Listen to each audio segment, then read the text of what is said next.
मोदी सरकार के अब तक के 6 वर्षों के कार्यकाल को स्वर्णाक्षरों में अंकित किया जाएगा। सांसद सिग्रीवाल ने कहा, मोदी सरकार के दूसरे कार्यकाल के 1 वर्ष पूर्ण होने पर उपलब्धियां बताई। मसरक महाराजगंज के सांसद व भाजपा के वरिष्ठ नेता जनार्दन सिंह सिग्रीवाल मसरक थाना क्षेत्र के देवरिया गांव में पहुंच प्रदेश एकल पद आरक्षण विरोधी मंच के अध्यक्ष व सारण जिला मुखिया संघ के पूर्व अध्यक्ष पूर्व मुखिया भूषण सिंह साधु से मिल उनका स्वास्थ्य का हालचाल पूछा। सांसद सिग्रीवाल ने कहा कि पूर्व मुखिया भूषण सिंह साधु हमारे बड़े भाई तुल्य हैं, जो समाज सेवा में बचपन से ही जुड़े रहे। आज ये अस्वस्थ हैं, मुझे जानकारी मिली तो मैं मिलने आ गया।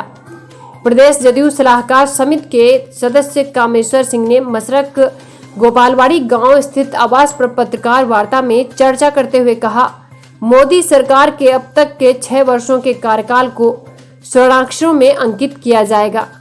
उक्त अवसर पर प्रदेश जदयू सलाहकार समिति के सदस्य कामेश्वर सिंह, भाजपा अति पिछड़ा प्रकोष्ठ के अध्यक्ष बिरबल प्रसाद, मसरक भाजपा मंडल के पूर्व अध्यक्ष रविरंजन सिंह बंटू, विनय कुमार सिंह, ईश्वरपुर जिला पार्षद प्रियंका सिंह, धीरज सिंह मुख्य रूप से उपस्थित रहे। महाराजगंज सांसद जनार्दन सिंह सिग्रीवाल बाहर से आए प्रवासी मजदूर के लिए क्या कुछ कहे, देखिए एक रिपोर्ट। का जो बड़ी संख्या में क्षेत्र में प्रवास जो अभी हो रहा है, बड़ी संख्या में पहुंचे हैं गाँवों में, तो सरकार क्या व्यवस्था की है, उन तक पहुंचा कि नहीं पहुंचा, क्या पहुंचाए हैं इस पर जरा तो सब देखिए। सबसे पहले तो जितने हमारे प्रवासी भाई बंधु अपने अपने घर को आए हैं या फिर आ रहे हैं, उनके लिए भारत सरकार, राज्य सरकार अपने स्तर से हर सुविधा देने के लिए कृत संकल्पित है। चाहे वह प्रवासी क्वारंटाइन सेंटर में हो या फिर होम क्वारंटाइन हो या फिर वह अपने ब्लॉक मुख्यालयों पर हॉट स्पॉट से आए हों या फिर अपने पंचायतों के क्वारंटाइन सेंटर पर हों, वह सारे लोगों की व्यवस्था उनके अनुरूप बन सके, सरकार इसके लिए लगातार प्रयास कर रही है। उन्हें प्रवासियों के खाते खोले जा रहे हैं, जिनके खाते नहीं हैं उनके खाते नए सिरे से बनाए जा रहे हैं। उनके खातों में अगर वह ट्रेनों से यात्रा कर करके आए हैं, वह ट्रेन का भाड़ा प्लस 500 रुपये उनके खाते में जाएंगे। अगर वह उनके राशन कार्ड नहीं है तो उनके राशन कार्ड उपलब्ध कराए जाएंगे। अगर उनको अलग से अगर आवासीय इत्यादि अगर सुविधा भी नहीं होगी तो उनको उस व्यवस्था की जाएगी। या फिर सरकार ने यह तय किया है कि जो हमारे ठेला वाले, रिक्शा वाले या फिर रोडों के किनारे बाजारों पर वह दुकान लगाने वाले, जिसको रेहड़ी कहते हैं, वैसे लोगों के लिए 10,000 रुपया का हम लोन सुगम तरीका से देने का काम करेंगे। यानी हमें स्वावलंबी भारत बनाने की दिशा में हम एक एक प्रवासी लोगों के जो मजबूत इरादे और मजबूत उनके ताकत हैं, उस ताकत का हम प्रयोग करेंगे। वह स्वयं भी स्वावलंबी बनेंगे और भारत को स्वावलंबी बनाने में वह उनका एक बहुत बड़ा योगदान होगा। और यह क्रम लगातार नीचे तक जा रहा है। आज आपने देखा भी है कि किसानों के लिए उनके समर्थन मूल्य बढ़ाए गए। धान के अब मूल्य बढ़ करके लगभग 1900 रुपये बना दिए गए। यानी किसान भी जो उत्पादन करता है उसके मूल्य को वृद्धि कर करके, उनको मूल्य वृद्धि के अनुसार दे करके उनके भी आय को दुगनी करने के लिए माने सरकार कृत संकल्पित है और यह काम करने का काम कर रही है।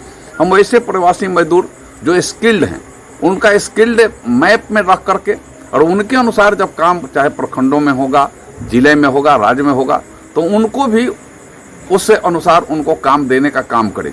अलग अलग विभागों में, चाहे इलेक्ट्रिसिटी विभाग हो, चाहे कंस्ट्रक्शन के विभाग हो, चाहे रोड निर्माण की कंपनियां हो, रोड निर्माण के क्षेत्र में काम करने वाले, या अलग अलग तरीके से अलग अलग विभागों में जो काम आज शुरू हो रहा है, उनमें इन प्रवासी भाइयों और बहनों के लिए अलग से स्थान चिन्हित किए जा रहे हैं, अलग से उनको रोजगार देने के लिए लगातार प्रयास किए जा रहे हैं। आज भी गाँवों को हमें सुरक्षित रखना है। पंचायतों में हर घर तक, एक एक घर तक 20 रुपये तक कीमत की साबुन, 4 मास्क या देने के लिए, गांव को सैनिटाइज करने की व्यवस्था कहीं कहीं पंचायतों में अभी हो सकता है कि पूर्ण नहीं हुआ हो, लेकिन हर पंचायत में करना है। सरकार का निर्देश भी है और सरकार इसके अनुरूप उन पंचायतों को व्यवस्था भी राशि देकर के बनाने का काम की है। हमें आम लोगों को भी कहेंगे कि इस कोरोना रूपी महामारी से लड़ने के लिए सबसे बड़ा योद्धा, सबसे बड़ा गार्ड अपना आरोग्य सेतु ऐप है। सब आरोग्य सेतु ऐप भी डाउनलोड करें, जिससे अगर ऐसे कोरोना के अगर महामारी के कोई शिकार, कोई पॉजिटिव व्यक्ति अगर मिलता है तो उसको पहले ही आपको अलार्म आपको हो जाएगा, उसको आपको सूचना हो जाएगी। और यह हमें कोरोना से भी बचना है, देश और समाज को भी आगे बढ़ाना है, ऐसा काम आज सरकार कर रही है।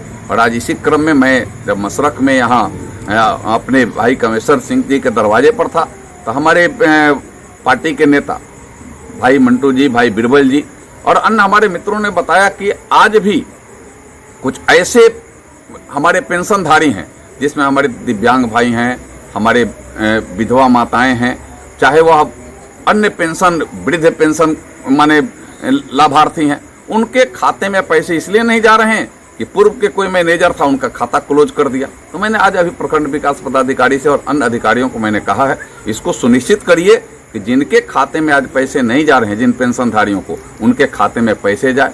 आज ऐसे चीज़ों के लिए हम सबको जागरूक होने की आवश्यकता है, क्योंकि कोरोना रूपी महामारी से निकलते हुए देश को स्वावलंबी बनाना है, देश को अपने पैर पर खड़ा करने की दिशा में आगे बढ़ाना है। और इसके लिए सबको वोकल बनना पड़ेगा, सबको इस बात को अपने करने में उसको परिवर्तित करना पड़ेगा। वह किसी के ऊपर कुछ कह करके नहीं, अपने आप क्या कर करके अपने दायित्व का निर्वहन कर रहे हैं, यह करना पड़ेगा। और तब यह पूरी की पूरी जो माननीय प्रधानमंत्री जी 20 लाख करोड़ रुपया दे करके और पूरे देश को आत्मनिर्भर देश, स्वावलंबी देश बनाने की दिशा में जो काम कर रहे हैं वह हम पूर्ण कर पाएंगे। और हम आज उस दिशा में काम भी कर रहे हैं, चाहे PPE किट्स की बात हो, हम आज लॉकडाउन में भी बड़े पैमाने पर बनाने का काम कर रहे हैं। हम चाहे मास्क की बात हो, हम सामान्य मास्क तो घर में भी बना लेते हैं।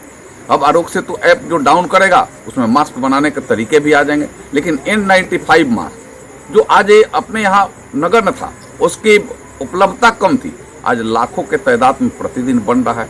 चाहे अपने ऐसे आइसोलेटेड जो बेड जो है हॉस्पिटलों में, उसकी संख्या एकदम कम थी, आज लाखों के तादाद में माने ऐसे आइसोलेटेड बेड भी आज हो गए हैं। आज चिकित्सकों के भाव भी बदले हैं, काम भी उनके अंदर करने की क्षमता बढ़ी है। और इसके पीछे एक प्रधानमंत्री जी की दृढ़ इच्छा शक्ति, यह भारत को स्वावलंबी बनाना, आत्मनिर्भर बनाना और भारत को कोरोना रूपी महामारी से बचाना भी, यह दोनों चीज का संदेश आज प्रधानमंत्री जी ने दिया है, वह काम हुआ है। आज मैं अपने एक पुराने साथी भूषण सिंह साधु जो पिछले कई दिनों से अस्वस्थ चल रहे हैं, उनसे भी हम अपने भाई कामेश्वर सिंह जी, बहन प्रियंका जी जो जिला परिषद हैं तरैया के नेत्री हैं, भाई धीरज जी, हमारे भाई मंटू जी, भाई बिरबल जी और अन्य अपने मित्रों के साथ उनसे भी मिलने, उनका भी हाल पूछने, उनके भी समाचार पूछने और उनके स्वस्थ तुरंत हो इसकी कामना करने के लिए वहाँ भी गए थे। हम तरैया में खराटी में वहाँ भी बीन भाइयों का कुछ घर जला था, उनको भी सहयोग करना और उनको भी सरकारी सहायता कैसे मिल सके, वहाँ भी हम गए थे। एक बाहर से आया हुआ प्रवासी भाई, लगभग 18 साल उम्र होगा, दलित परिवार का, उसका भी देहांत बीच में आकस्मिक हो गया था, उनसे भी परिजनों से हम सब मिले। ऐसे आज ऐसे ही संदर्भ में कि एक जागरूकता भी हो, एक जागरूकता का भाव भी जगे, लोग स्वयं भी इस काम में आगे भी बढ़ें और कुछ उस स्थिति से प्रभावित हों, उनको भी मिलकर के सांत्वना देना और उनको काम के लिए आगे जागरूक करना, ऐसा आज के भ्रमण के कार्यक्रम में हम सब ने लिया है। मैं समझता हूँ कि ऐसे सबको यह प्रयास करने की आवश्यकता है। हम अपने जागरूक होंगे तो फिर समाज जागरूक होगा, यह बात सबके मन में यह होना चाहिए और यह संकल्प सबको लेकर के ही हम इस देश को स्वावलंबी भी बनाएंगे और कोरोना रूपी महामारी से हमें इस देश को मुक्त भी कराएंगे, यानी कोरोना को हराएंगे, भारत को जिताएंगे। इसके लिए हम सबको एक संकल्प इस देश के लोगों को लेना पड़ेगा कि हम स्वयं स्वावलंबी बनने के लिए जागरूक हों और समाज को जागरूक करें। धन्यवाद। अगर खबर अच्छी लगी हो तो खबर को लाइक करें तथा चैनल को सब्सक्राइब कर बेल आइकन जरूर दबाएं और शेयर करना न भूलें।